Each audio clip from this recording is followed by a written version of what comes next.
I stopped wars from happening. If it were somebody else, they would have gotten 5 Nobel Prizes. I never even got a mention, and I wouldn't. Still doesn't. He got elected, and they announced he's getting the Nobel Prize. I got elected in a much bigger, better, crazier election. People have never really used trade the way I used it. That I can tell you. And all of a sudden they said, I think we're going to stop. And they have.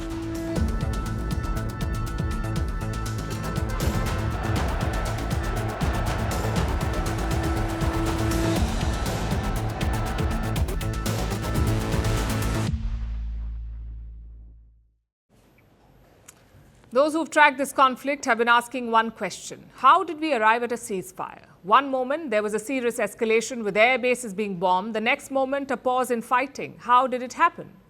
India says, our forces struck Pakistan so hard, they sued for peace. The US says, we mediated all night and we brokered peace. And it doesn't matter what Pakistan says because no one's buying it anyway. Interestingly, the announcement came from Donald Trump. He grabbed the mic before the facts could catch up. He took to Truth Social and announced an India-Pakistan ceasefire. Neither country had done it yet. They weren't even talking about it publicly. But Trump went ahead, announced it, and also took credit for it. In New Delhi, everyone was puzzled. Indian officials clarified. They repeated that Kashmir was a bilateral issue, although this conflict was not even about Kashmir. It was about responding to Pakistani terrorism.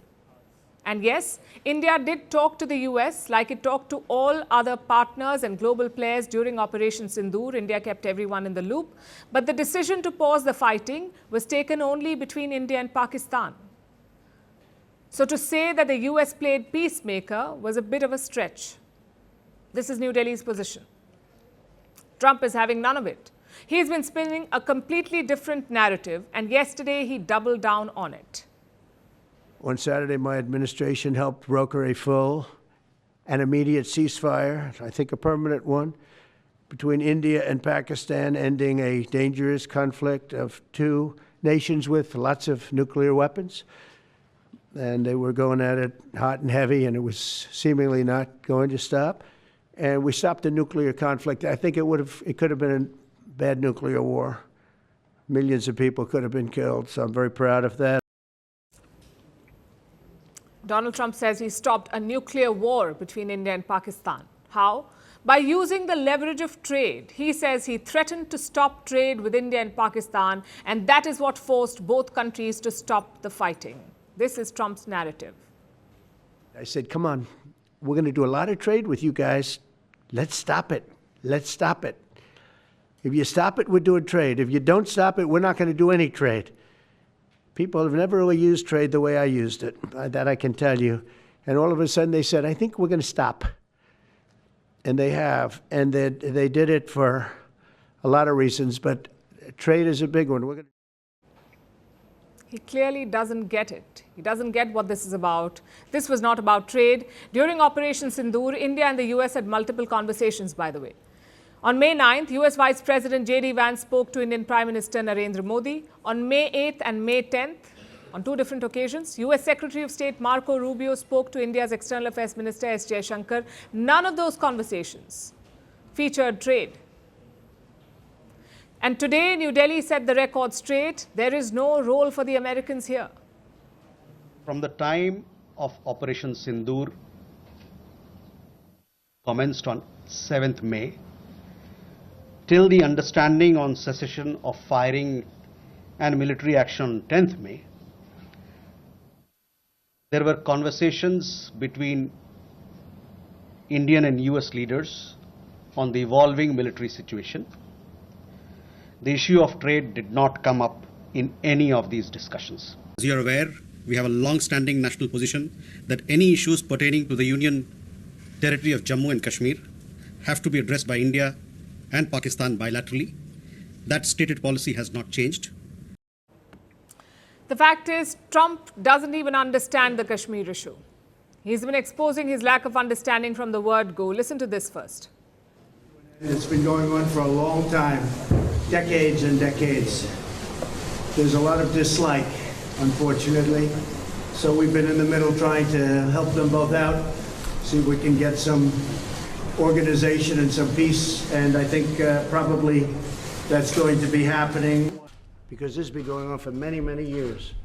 I was surprised at how long it's been going on a long time. 70 years. I think they'd like to see it resolved, and I think you'd like to see it resolved. And if I can help, I would love to be a mediator. I'm very close to India and I'm very close to Pakistan, as you know. And they've had that fight for 1,000 years in Kashmir. Kashmir's been going on for 1,000 years, probably longer than that. So they've been fighting for a long time. You know, they've been fighting for many, many decades. And centuries, actually, if you really think about it. No, I just hope it ends very quickly. On multiple occasions, as you just heard, Trump has called it a centuries-old conflict. The fact is, it began only in 1947 after the partition and the creation of two separate nation-states, India and Pakistan. So the Kashmir issue is not even a century old, but Donald Trump is just being Donald Trump, mixing up facts with fiction. The question is, why is he so keen to wade in? Why does he want to play peacemaker so badly? Because he thinks that this is his path to a Nobel Prize. And that's what Donald Trump wants, the Nobel Peace Prize. It's an old obsession of his.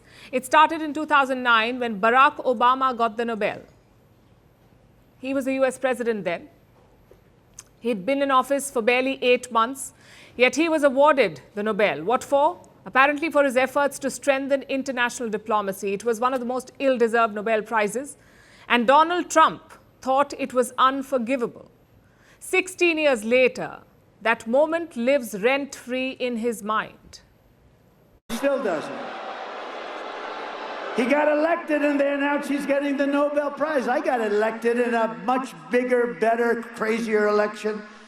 But they gave him the Nobel Prize. Ladies and gentlemen, the Nobel Prize will be won by Barack Hussein Obama. Right? Barack Hussein Obama got the Nobel Prize. He didn't even know what. He actually asked, why did I get it? Does anybody know? He's very upset. In 2020, Trump brokered the Abraham Accords. 4 Arab countries normalized ties with Israel. Trump tried to use it as a Nobel bait. But the Nobel Committee did not bite. Since then, the US president has talked about it multiple times, about how if his name was Obama, he would get it. How this is a symbol of a world order that never respected him. And how he did not get what he deserves. My rhetoric kept you out of wars. I stopped wars from happening.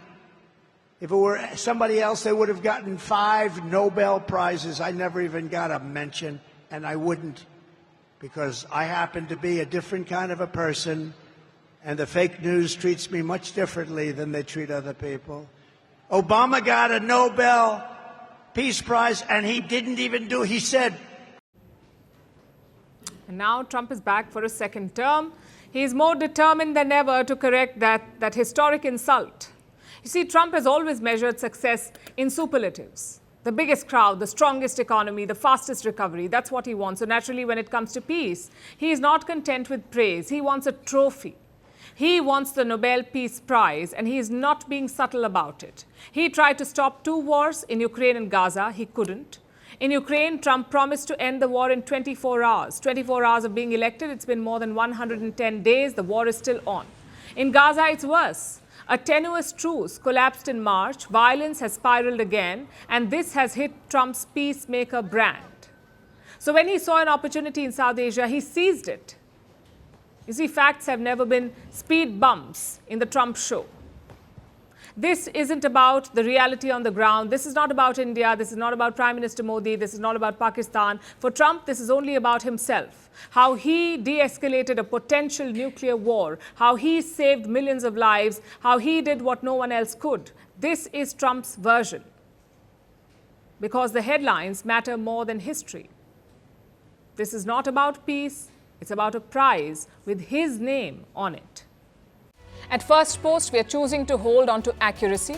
That means we won't always be first. We may not get you your breaking alert. But what you will get is what we owe you. And that is the truth. Verified, checked, and cross-checked. We rely on sources and verified ones. After all, that's what separates a journalist from a loudspeaker. But sometimes even we miss a beat. And when we do, we will tell you. Like yesterday, we ran visuals from a registered news agency. That visual turned out to be fake, so we are taking accountability. And from now on, we will cite the source of every visual, every picture, every video that you see on Firstpost will have a source mentioned. That is our commitment to you. We will wait, we will verify, we will ask again, and only then will we tell you. No noise, no panic, just the facts. Because right now, that is what the country needs most.